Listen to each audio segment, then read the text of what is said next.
Salut à tous, c'est Fag, j'espère que vous allez bien et aujourd'hui on se retrouve pour une analyse de cette troisième journée de Ligue des Champions et on va parler des clubs de Bundesliga. Bon, on va se mettre dans l'ambiance, aujourd'hui ça va râler. On va faire dans l'ordre de ceux qui m'ont le moins saoulé à ceux qui m'ont le plus saoulé. Spoiler, Dortmund et Bayern arriveront à la fin. Donc on commence tout de suite avec le match qui opposait la Juventus de Turin et le VfB Stuttgart. Déjà, bravo au VfB Stuttgart, vous êtes le seul club à avoir gagné cette semaine. Ça monte le niveau. Et pourtant, je ne vais pas seulement dire du bien pour avoir quand même suivi le match d'assez près. Comment tu gagnes seulement 1-0 avec le temps additionnel quand tu domines autant? Alors je sais que la Juve, c'est une très bonne défense cette année. Le dernier match de Ligue des Champions, ils m'ont déjà saoulé parce que techniquement, il n'y a aucun monde où Leipzig ne gagne pas ce match et Leipzig arrive à le perdre. Là, au moins, Stuttgart a réussi à le gagner, c'est déjà ça. Mais par contre, tu surdomines le match. La Juve, très bonne défense, malgré tout, pas très dangereux offensivement. Tu te crées des occasions nettes plusieurs fois dans le match, tu n'arrives pas à les mettre au fond. Pourtant, Demirovic et Undav et Milo sont d'habitude très forts à ça. Tu te fais peur inutilement. Heureusement que Nübel a fait un bon match, mais tu te fais clairement peur inutilement parce que la Juve, ils ont quand même des attaques et ils sont à deux doigts de marquer à plusieurs reprises. Mais tu domines le match, tu as le pied sur le ballon la plupart du temps, tu as un nombre d'occasions nettes tellement supérieur à la Juve. À quel moment tu gagnes seulement 1-0 dans le temps additionnel? C'est une dinguerie. Et pareil, tu es en Ligue des Champions, à un moment donné, la pression, je sais, c'est pas facile, mais sincèrement, je ne voyais pas ce penalty de Stuttgart rentrer. Lorsque j'ai vu Milo s'élancer, ça se voyait qu'il était stressé, ça se voyait qu'il se disait qu'il ne devait pas rater. Il a fait un tir, mais c'est une passe en fait qu'il a donné au gardien. Et donc on se retrouve avec un match où Stuttgart domine très clairement, mais vraiment jusqu'à la fin je me suis dit bah c'est mort en fait. Mais bon, on va pas trop leur taper dessus, ils ont quand même réussi à avoir leurs premiers 3 points depuis poula. La dernière victoire de Ligue des Champions, ça doit dater de 2009 ou de 2010. Grâce à cette victoire, tu es techniquement encore dans la course, techniquement pour choper les playoffs, pour jouer le barrage, pour ensuite arriver en 8ème de finale de la Ligue des Champions, à voir ce qu'ils feront dans le futur. Mais bon, ils en sont capables. Mais c'est pas sur eux que j'ai envie de taper le plus, parce que malgré le fait que c'est censé gagner bien avant la fin du match, ils ont gagné, ils ont été dominants. Stuttgart prouve et montre qu'ils ont un très bon niveau. À eux de confirmer par la suite. Je ne pensais pas dire ça un jour, mais on continue avec le match qui opposait le Stade de Brest et Leverkusen. Alors oui, Brest nous a montré qu'il ne fallait pas les prendre de haut. Les gars ont gagné leurs 2 premiers matchs de Ligue des Champions sans aucun souci. Enfin, ils ont vraiment été dominants. Et là, ils ont joué quand même une équipe vraiment supérieure par rapport à ce qu'ils ont déjà joué, le Bayer Leverkusen. Et ma crainte, lorsque j'ai vu cette affiche, malgré que Brest était techniquement moins fort sur le papier, c'est que Leverkusen prennent cette équipe malgré tout de haut. Je vous laisse deviner ce qui s'est passé. Parce que pour une fois qu'on peut dire qu'un club allemand a dominé, on va dire les 20-30 premières minutes, ils ont dominé. Wirtz marque à la 20e minute et il n'y a pas de débat possible. Brest ne vit pas dans ce match. Sincèrement, le Bayer Leverkusen sur la première mi-temps, sur les 30 premières minutes, ils ont des occasions très nettes et ils ne les mettent pas au fond. Ok, mais ça surdomine, donc ça devrait le faire. Mais non, Leverkusen, 30 minutes, commence à lever le pied et ça commence à sentir un peu le roussi à partir de la 30e minute. Parce qu'on sent clairement qu'ils ne sont plus autant impliqués. Mais les gars, vous menez que d'1-0 en fait, à l'extérieur. Je le rappelle, contre une équipe qui a gagné ses 2 premiers matchs de Ligue des Champions. Alors ok, c'est le Stade de Brest, on ne les voit pas régulièrement en Ligue des Champions. Malgré tout, les gars ont montré qu'ils sont capables de gagner des matchs et qu'ils sont capables de revenir. Pourquoi tu lèves le pied alors que tu mènes que 1-0 ? Et ce qui devait arriver arriva, 39e minute, le Stade de Brest marque un but, égalité. Et là, bah t'as l'air con. Et ce qui m'énerve le plus avec cette équipe de Leverkusen, et c'est ce qui m'énerve vraiment cette saison avec eux en général, c'est quand on disait que quand ils jouent contre une équipe qu'ils estiment vraiment forte, ils vont se donner à fond. Quand ils estiment que l'équipe en face est techniquement moins fort qu'eux, ça lève le pied. Et en deuxième mi-temps, bah sincèrement, ça aurait pas été déconnant que Brest gagne ce match en fait. Parce que malgré la possession de Leverkusen, c'était giga stérile, c'est-à-dire qu'ils avaient la balle, le nombre d'occasions nettes, il n'y en avait quasiment pas. D'ailleurs, sur le match, ils n'ont que 3 tirs cadrés. Alors que Brest a environ 4 ou 5 tirs de plus. Et ça fait la différence. Et j'ai une action en particulier en tête, où Brest aurait pu mettre le 2-1 et il mettait le couvercle et c'était fini pour Leverkusen parce que Brest défend super bien pour le coup. Alors oui, dans ce que je dis, on a vraiment l'impression que Brest était censé perdre ce match et que du coup je dévalorise le club. Absolument pas, je trouve ça super vaillant ce qu'ils font actuellement, mais intrinsèquement, Leverkusen est censé être meilleur, est censé gagner ce match. Et là, pour le coup, même si Brest s'est donné à fond et félicitations à eux, bah Leverkusen, ça se sent que les gars, ils étaient tranquillou quoi. Et franchement, une équipe qui joue tranquillou en Ligue des Champions, alors que techniquement, elle a jamais rien prouvé. Elle a fait une finale de Ligue des Champions dans les années 2000 et elle a gagné l'année dernière pour la première fois la Bundesliga. Je trouve ça un peu moyen. Surtout que c'est vraiment pas dans la mentalité de Xabi Alonso de prendre ses adversaires de haut. Je sais pas ce qu'il dit à ses joueurs à ce moment-là, mais à mon avis, ça a dû gueuler dans le vestiaire. Malgré tout, Leverkusen est quand même sur 2 victoires, un match nul. Ils se mettent très bien au niveau classement. On verra s'ils arrivent à se qualifier directement. Je pense qu'ils en sont capables. Après, on sait jamais hein, s'ils reprennent leurs adversaires de haut. Mais c'est ça qui est giga frustrant avec ce bas Leverkusen, c'est qu'on a vraiment l'impression qu'ils sont capables de battre n'importe quel adversaire et qu'ils choisissent leur match. Et si tu as la capacité de battre tes adversaires, balai en fait. Et à partir de maintenant, je vais être salé. Bon, il nous reste 3 matchs à analyser.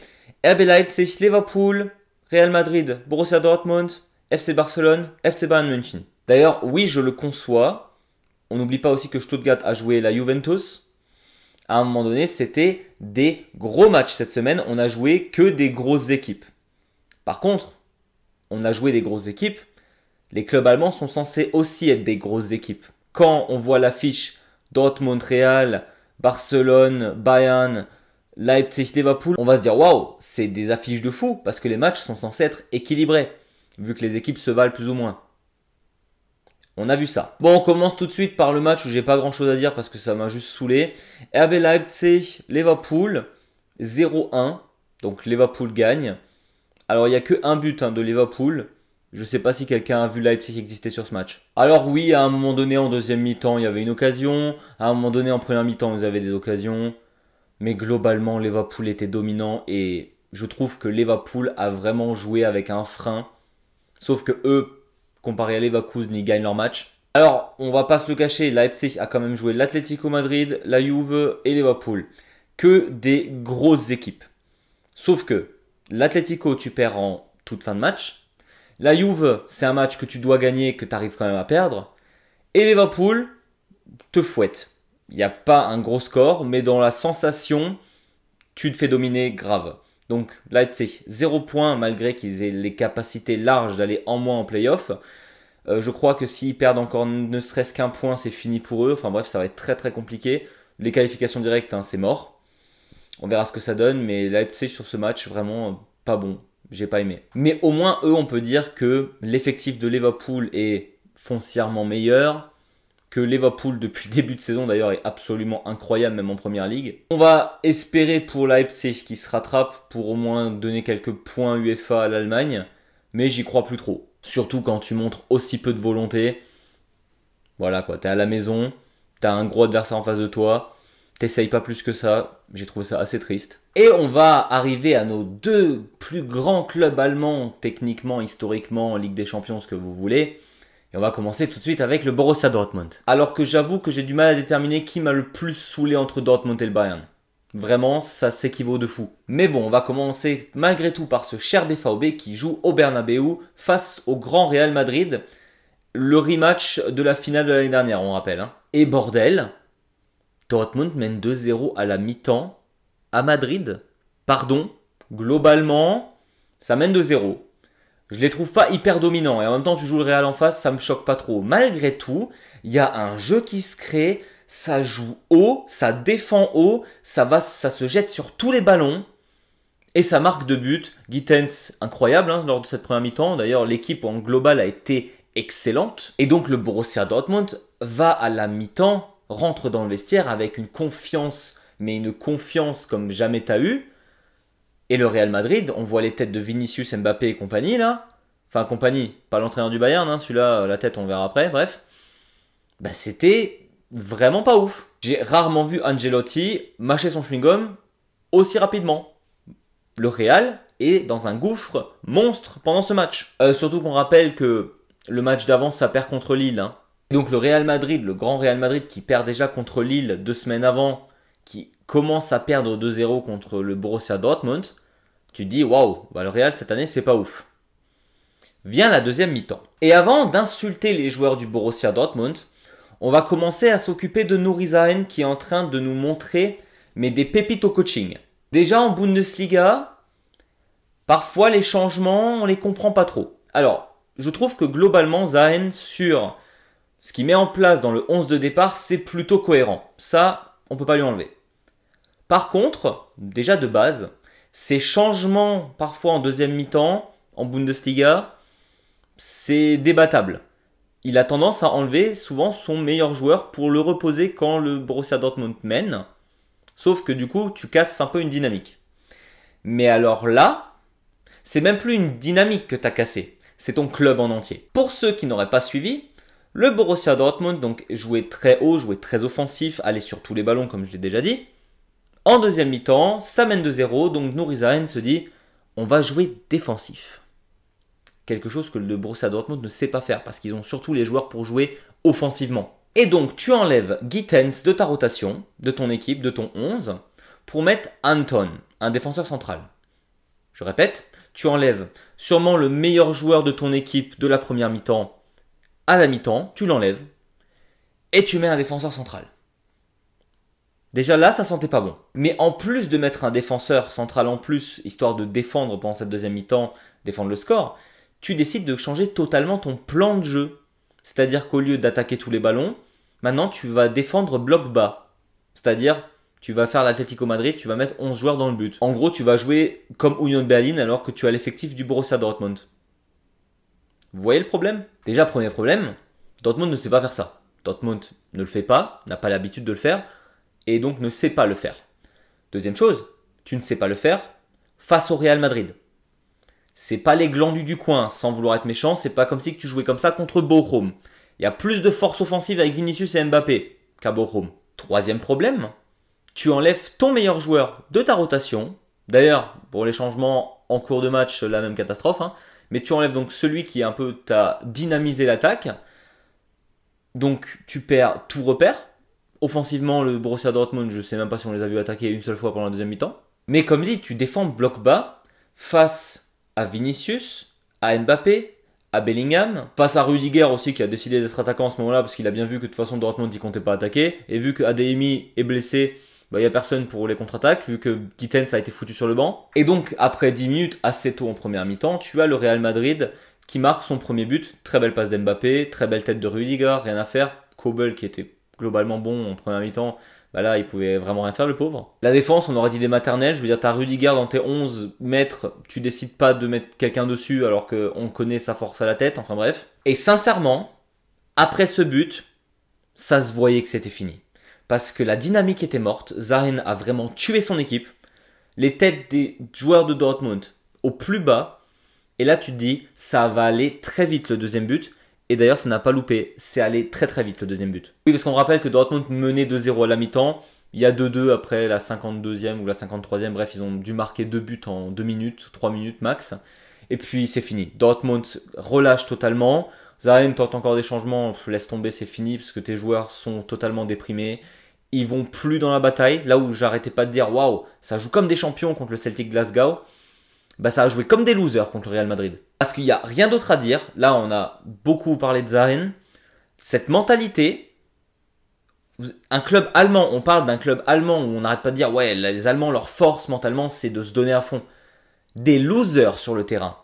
J'ai rarement vu ça. Tu te fais rattraper 2-2, tu n'as pas encore perdu le match techniquement. Alors oui, ça fait mal, ça fait très très mal de te prendre le 1-2, le 2-2 assez rapidement, mais tu peux encore te battre.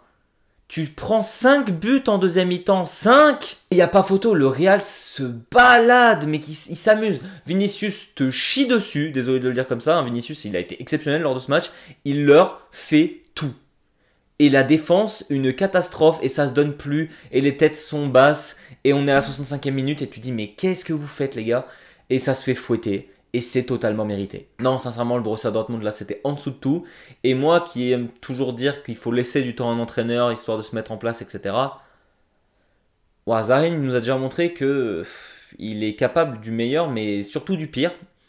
On va voir combien de temps il reste. Je ne suis pas convaincu qu'il reste très très longtemps, parce que Dortmund a quand même des objectifs de fin de saison. Et si ça joue avec cette mentalité-là, la Ligue des Champions, même aller en Ligue des Champions pour l'année prochaine, parce qu'il faut aussi se qualifier en Bundesliga pour aller en Ligue des Champions, et les places sont dures à prendre. Je suis pas sûr qu'il reste toute la saison. Bon, et l'effectif, hein, t'as des très bons joueurs, mais tactiquement, ils se donnent pas, et alors la mentalité, on n'en parle même pas. Mais bon, on va faire la transition logique, parce que le Real Madrid donc, a fouetté le Borussia Dortmund, un des meilleurs clubs allemands. Qu'est-ce que ça a donné entre le FC Barcelone, qui avait perdu ses 6 derniers matchs contre le Bayern, et le FC Bayern, justement? Bon, pour être très sincère, je n'étais pas super serein. Je pensais que le Bayern allait gagner. Je pensais que ça allait être un match extrêmement serré par contre. Je voyais bien un 3-2 pour le Bayern ou un 2-1 ou un truc du genre. Parce que je pensais que le Bayern avait quand même cet avantage mental face à Barcelone, du fait d'avoir gagné quasiment tous ses matchs récents face à cette équipe. Et je pensais qu'intrinsèquement, l'équipe du Bayern était meilleure sur le papier. Puis bon, tu rejoues contre ta légende Lewandowski, contre ton ancien coach Hansi Flick. Et j'avais oublié ce détail, il y a Hansi Flick en face. Et Hansi Flick est un très bon coach, et Hansi Flick a totalement outcoaché Vincent Kompany. Est-ce qu'on peut en vouloir à Vincent Kompany? Un peu quand même. On va arriver tout de suite sur le match, mais là on va parler un peu tactique.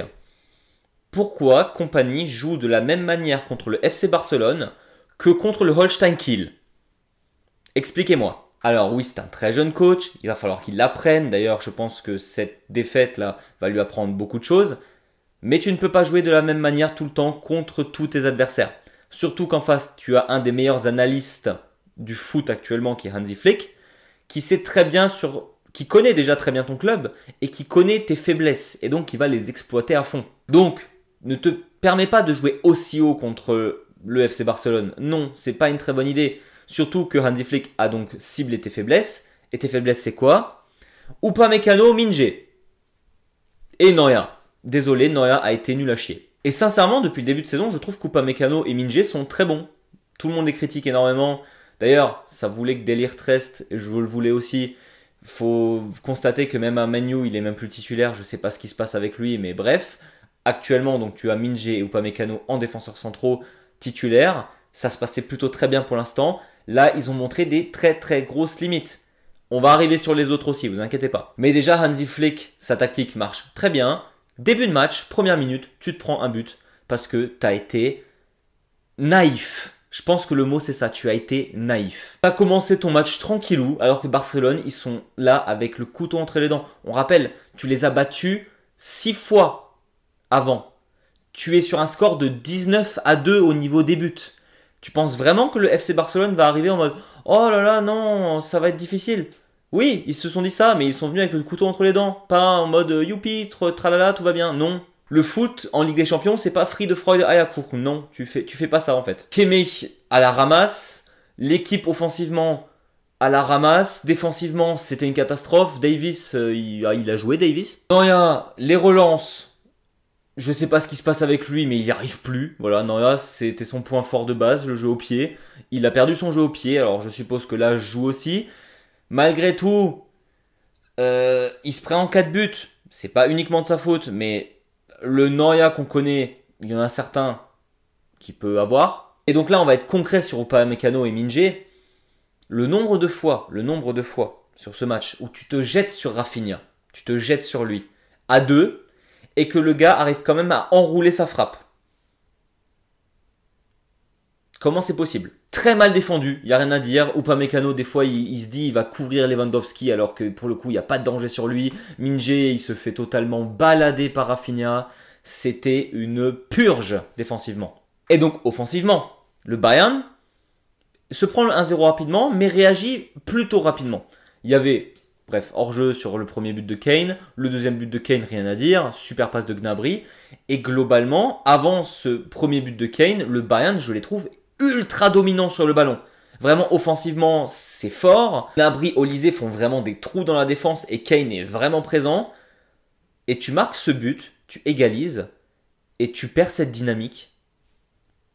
Comment ça? Parce que j'ai pas l'impression que ce soit une histoire de fatigue. Les gars ont marqué le but et pareil qu'en début de match, ultra naïf, tout va bien. On s'est pris, on a égalisé, on est à Barcelone, on a égalisé, c'est bon. Non, enfonce le couvercle. Et donc Barcelone ne cesse pas prier. Tu les laisses en vie. Eux sont en vie et eux vont t'enterrer. C'est ce qui s'est passé pour le coup. Tu prends le deuxième but, tu te prends le troisième but, 3-1 à la mi-temps, c'était fini. 3-1 à la mi-temps, je sais que le Bayern est très fort. Vu la mentalité, et là on va revenir sur cette histoire de mentalité, parce que le Real, grosse mentalité, gros comeback, Barcelone, couteau entre les dents, et ils étaient là pour tuer leur adversaire. Le Bayern, tranquillou. Vraiment, les gars, ils sont venus, ils se sont dit ça va être une promenade de santé. Alors que tu as gagné le match week-end dernier, on peut pas dire que ton mois d'octobre soit fou non plus. Même en Bundes. Et donc, finalité, tu prends 4-1. Tu reviens pas en deuxième mi-temps. D'ailleurs, la deuxième mi-temps, une purge, j'ai regardé, vraiment, j'ai zappé sur les autres matchs d'ailleurs à ce moment-là. Et donc, on se retrouve avec un Bayern en difficulté. Ça perd déjà contre Aston Villa. Ah oui, parce que ça on l'a pas dit. Aston Villa, ça avait déjà perdu contre eux. Alors oui, super dominant. Mais en fait, il y en a marre de voir les joueurs du Bayern dire « En vrai, ce match, on aurait dû le gagner. Ah, ce match, on aurait dû le gagner. » Genre en Bundesliga, quand ça fait des matchs nuls, c'est « Ah, en vrai, on aurait pu le gagner. » Quand ça joue contre Aston Villa, si on rejoue ce match 9 fois sur 10, on le gagne. Oui, mais les gars, vous l'avez pas gagné ce match en fait. Donc arrêtez de vous chercher des excuses et commencez à jouer et à gagner vos matchs. Parce que se chercher des excuses, c'est la pire des choses pour progresser. Tu te cherches des excuses, tu te diras « Bon, c'est une histoire du destin. » Et donc, pas besoin de progresser, parce qu'on gagnera le prochain. Sauf que là, ça commence à faire beaucoup, là. Et donc, le Bayern, avec qu'une victoire et 2 défaites en Ligue des Champions, là, bon, déjà, on rappelle, ça doit faire... Il y a un moment, 2 défaites de suite en phase de groupe, hein, vu que ça fait déjà des années qu'ils n'avaient même pas perdu. Là, ça fait 2 de suite. Comment dire que tu te retrouves dans une situation plutôt délicate pour les qualifications maintenant? Tu as intérêt à redresser la barre très vite, parce que sinon, tu te fais disqualifier. Le Bayern avait comme objectif, je pense, d'être qualifié directement. Et là, au final, à part une grosse domination des clubs de Première Ligue, parce qu'il faut dire ce qui est, Liverpool, Aston Villa, Manchester City, c'est tout en haut. Arsenal, c'est pas très très loin non plus, je pense. Grosse domination des clubs anglais. Et là, on revient sur la question, est-ce que la Bundesliga, c'est une Farmers League? Et je disais que non, dans une vidéo qui date d'il y a quelques mois maintenant. En voyant ce qui s'est passé cette semaine, je suis de moins en moins sûr. Je sais qu'ils ont du mal contre les clubs espagnols. D'ailleurs, l'Espagne actuellement, elle nous chie dessus, hein, faut dire ce qui est aux Allemands. Hein. Malgré tout, Dortmund, Leverkusen, Bayern, Leipzig, il y en a qui sont plus grands clubs que d'autres là-dedans, on est d'accord. Mais techniquement, tu représentes l'Allemagne, tu as 5 clubs en Ligue des Champions, c'est pas pour rien, c'est que tu as le niveau pour avoir 5 clubs en Ligue des Champions. Montre-le maintenant. Parce que quand on voit des affiches, parce que les affiches étaient très grosses cette semaine, mais elles étaient très grosses parce que justement, on estime que les 2 clubs se valent.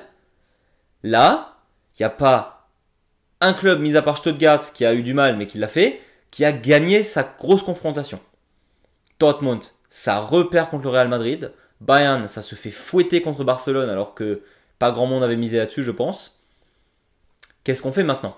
Est-ce que les clubs de Bundesliga là, vont se remettre en question, vont essayer de progresser, voir qu'est-ce qu'ils peuvent faire pour aller à la suite, parce que là on n'est que dans les phases de qualification. Faut pas oublier qu'après il y a éventuellement des huitièmes de finale et plus encore.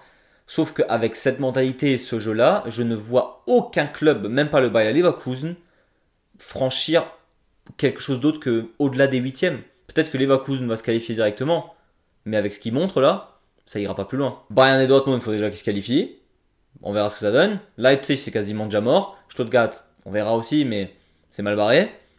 Il y a un monde où tu n'as que Leverkusen en deuxième partie de saison en Ligue des Champions. Imaginez une huitième de finale sans le Bayern, sans Dortmund, même ça, ce serait bizarre. Donc j'espère que ces clubs vont faire ce qu'il faut pour s'améliorer, déjà.